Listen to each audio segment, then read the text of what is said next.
2026 might just be the peak of cinema, with books finally being adapted back into films and cinema soaring and producing hit after hit. Some of my favorite books are being turned into films, so let's go through a list of book to film adaptations that are coming back, and 2026 might just be the year of media making a comeback. So let's get into it.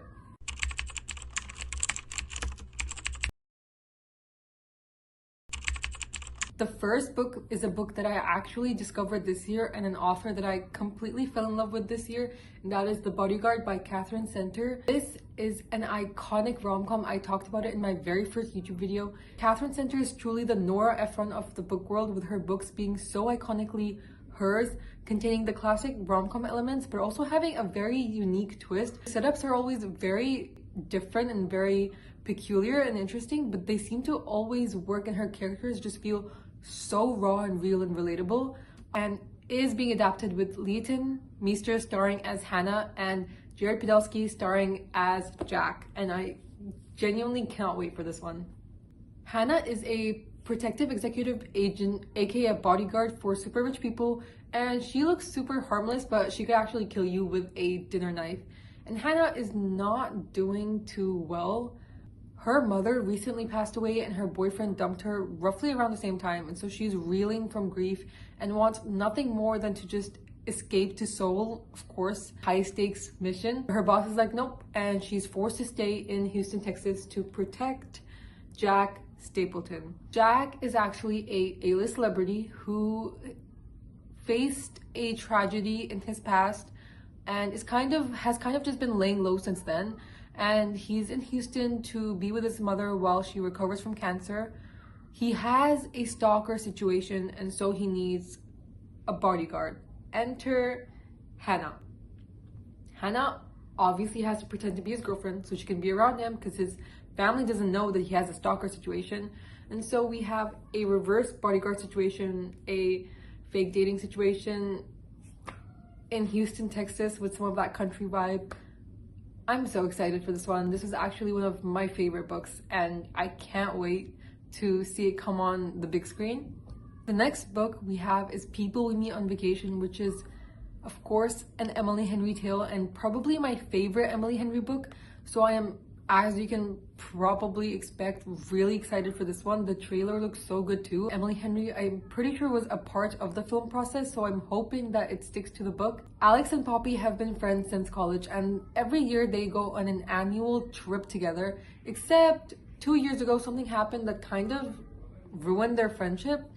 Fast forward to present day, Poppy decides to go on one last trip with Alex. His brother's wedding is coming up, and she tries to fix what was broken in their friendship and reunite. This book discusses belonging, it discusses friendship, it discusses love. It is so much deeper than just a rom-com, and Emily Henry really truly just knows how to write books that feel more than just a romance. Emily Henry is a classic in the book world, and seeing her work finally being adapted is so refreshing. She's such an incredible author who creates real yet unique stories with characters that are relatable and real, going through real struggles. So finally seeing her work being adapted is so nice to see, and I cannot wait. But when I saw this book's poster, I screamed, what is Ryan Gosling's face doing on the poster that says Project Hail Mary? Project Hail Mary, if you don't know, is a classic in the sci-fi world that I'm currently reading, and it is so good. I am not even a sci-fi fan, and I absolutely love it. And to see Ryan Gosling star in this film as Ryland Grace, who is a science teacher who actually has to save the world. He wakes up one day and he finds out he's been in a coma for years. He's in space and he's in an entirely different solar system. He's on a mission to save Earth from this weird creature that is causing the sun to die.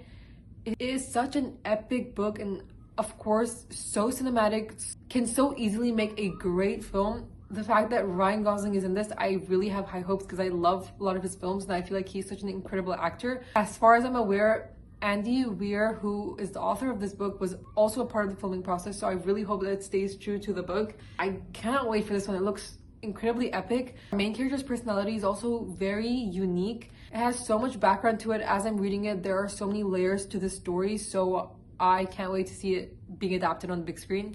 Continuing with the sci-fi theme, the next book is already out, and that is Frankenstein. Frankenstein, if you don't know, is about a brilliant but egotistical scientist called Dr. Victor Frankenstein who brings this creature to life in a monstrous experiment. This creature becomes a tragic figure caught between wanting acceptance but dealing with rejection. The story essentially explores the downfall of both the creation and the creature as their lives and fates kind of become intertwined. This is an epic book that I am also currently, I started it, I put it down, and I have to pick it back up. It is so good. It's a classic that I really think I love, even though I'm not the biggest fan of classics. I actually can't wait to watch this one. It was directed by Guillermo del Toro and based on, of course, Mary Shelley's classic novel. Guillermo is almost a perfect director for this film because he can really bring out the emotional depth and the horror of Mary Shelley's masterpiece to life on the big screen. His previous work in the Pan's Labyrinth and The Shape of Water really show that he is capable of creating a masterpiece, and so this just looks insane. As a fantasy girly who is kind of dabbling into sci-fi, I feel like this might be a perfect fit for me. So this is one that I will probably get to the earliest. It's also already out, so unlike the other ones, I can actually get to it. Going back to rom-coms, the next book is The Love Hypothesis starring Lily Reinhart, written by, of course, Ali Hazelwood. You should probably know this. I am a hardcore Ali Hazelwood fan. I could probably I love everything she writes. She's like an auto-buy author for me. I love all her work and she could convince me to read anything and I would like it, right? There is nothing she could write that I wouldn't love. So this is insane. So happy for her. I'm so excited to get to this movie. The teasers that Lily Reinhart has been dropping make the movie look so good. I'm so excited. And this, if you don't know, is about Olive, who is a third-year PhD student who does not believe in falling in love. And to prove to her best friend that she's happy the way she is, she decides to get together with the first man she sees, which happens to, of course, be a grumpy hotshot professor. Adam Carlson is not who she expected she would be fake dating, but they get into a fake dating relationship, and it kind of spirals when it starts to seem less fake and more real. And when she realizes he has an incredibly supportive soft side too. As they spend more time together testing their theories on love and chemistry, they realize they kind of want this to not be fake. This, of course, took Book Talk by the storm and is a bestseller. This is Ali Hazelwood's debut novel, and since then she's written a plethora of work. This woman does not stop writing, and I'm so glad for that. So yeah, The Love Hypothesis.